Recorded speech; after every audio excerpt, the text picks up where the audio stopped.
తెలుగు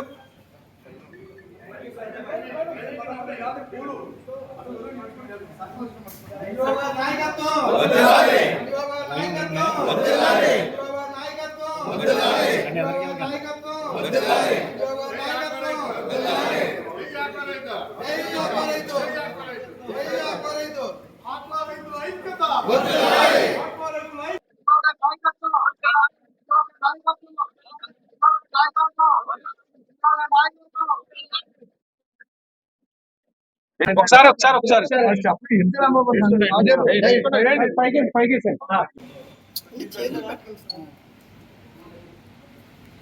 అని కొంచెం లోపలికి ఉంటారు.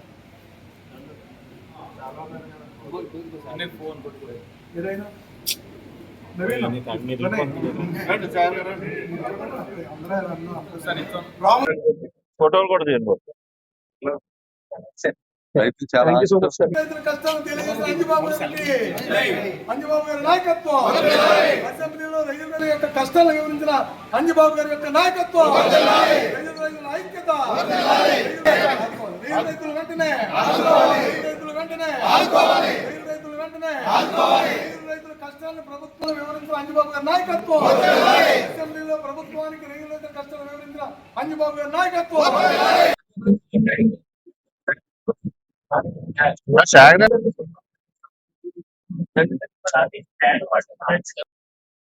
ఆక్వా రైతులు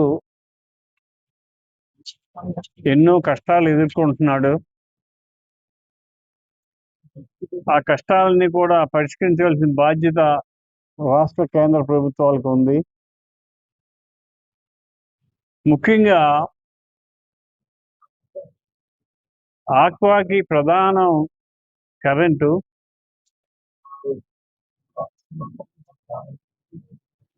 నాన్ జోన్ అనే తేడా లేకుండా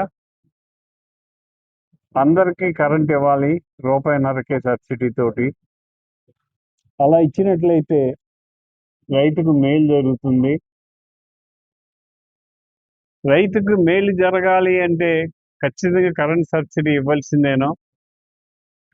అది ₹1.5 అనౌన్స్ చేశారు. అది వెంటనే రైతులందరికీ వర్తించే విధంగా ప్రభుత్వం నిర్ణయం తీసుకోవాలని చెప్పి కోరుతున్నాను. ముఖ్యంగా రైతు నష్టపోయేది ఎక్కడంటే సీడ్ విషయంలో తీవ్రంగా నష్టపోతున్నాడు. నాణ్యత లేని సీడ్ ఇచ్చి రైతులను నష్టపెడుతున్నారు. ఈ హెచ్చరిచ్ నాణ్యత లేని సీడ్ తయారు చేసే హెచ్చరిచ్ అన్నీ కూడా బ్యాన్ చేయాలి. దాని మీద ప్రభుత్వం నిర్ణయం తీసుకోవాలి. నాణ్యత గల సీడ్ ఇస్తేనే అది 60 రోజులు, 100 రోజులు, 300 రోజులు పంట పండి అనుకున్న కౌంట్ వచ్చి రైతుకు ఆదాయం వస్తుంది. మా భీమవరం శాసనసభ్యులు అంజబాబు గారికి మర్యాదపూర్వకం కలవడానికి మేము ఆక్వా రైతులందరూ వచ్చాం. జిల్లా నలుమూల నుంచి సుమారుగా 200 మంది రైతులు వచ్చాం. మొన్న జరిగిన అసెంబ్లీలో 0 అవర్లో ఎమ్మెల్యేలు మేము గ్రౌండ్ లెవెల్లో ఏ బాధలు అయితే పడుతున్నామో అదే బాధలు ఆయన పోసుకొచ్చినట్టు ప్రభుత్వానికి వివరించడం జరిగింది. మాకు చాలా ఆనందం కలిగింది. దీన్ని ప్రభుత్వం తక్షణమే కరెంట్ సబ్సిడీ కానీ, ఫీడ్ రేట్లు కానీ, యాచరీస్ కానీ, ఇటు యాచరీ సీడ్ విషయంలో కానీ అన్నిటి విషయంలో కంట్రోల్ ఉంటుందని మేము ఆశిస్తున్నాం. చేతంటే ఈవేళ ఏదో 100 కౌంటర్ 260, 270 ఉంది కదా అని అంటున్నారు. కానీ ఈ రేటు కూడా గిట్టుబాటు అవ్వలేని పరిస్థితి.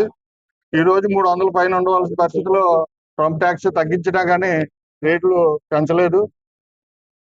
రైతులు చెరువులు ఎంత మునుపు 100 రోజులకి 50 కౌంటు 40 కౌంటు వస్తే ఇప్పుడు 100 రోజులకి 100 కౌంటు వచ్చే పరిస్థితి ఉంది. కల్చర్ చెయ్యాలా మానాలా అన్న పరిస్థితిలో ఎవరు కూడా చెరువులు కొంతమంది వేయలేదు. దానివల్లే ప్రొడక్షన్ కూడా తగ్గిపోయింది. కానీ కల్చర్ రైతులు ఇదే పరిస్థితి ఉంటే ఉన్న కల్చర్ కూడా ఆగిపోయే పరిస్థితి ఉంది. దాన్ని అంజిబాబు గారు దగ్గరుండి రైతుల బాధలో తెలుసు కాబట్టి ఆయనకి అసెంబ్లీలో మాట్లాడడం జరిగింది. ప్రభుత్వానికి మా విజ్ఞప్తి ఏంటంటే ఆక్వా రైతులు ఈ పరిస్థితిలో ఉన్నారు కాబట్టి కరెంట్ సబ్సిడీ కానీ ఉన్న విషయాల్లో కూడా కలెక్ట్ చేసుకుని ప్రభుత్వాన్ని రైతులకు మేలు చేయగలిగితే మళ్ళీ నెక్స్ట్ గవర్నమెంట్ కూడా ఈ రైతులు ఇదే గవర్నమెంట్ ఉండాలని అహర్నిశలు కృషి చేసి గవర్నమెంట్ నిలబడేటట్టు మేము ప్రయత్నం చేస్తామని తెలియవచ్చు.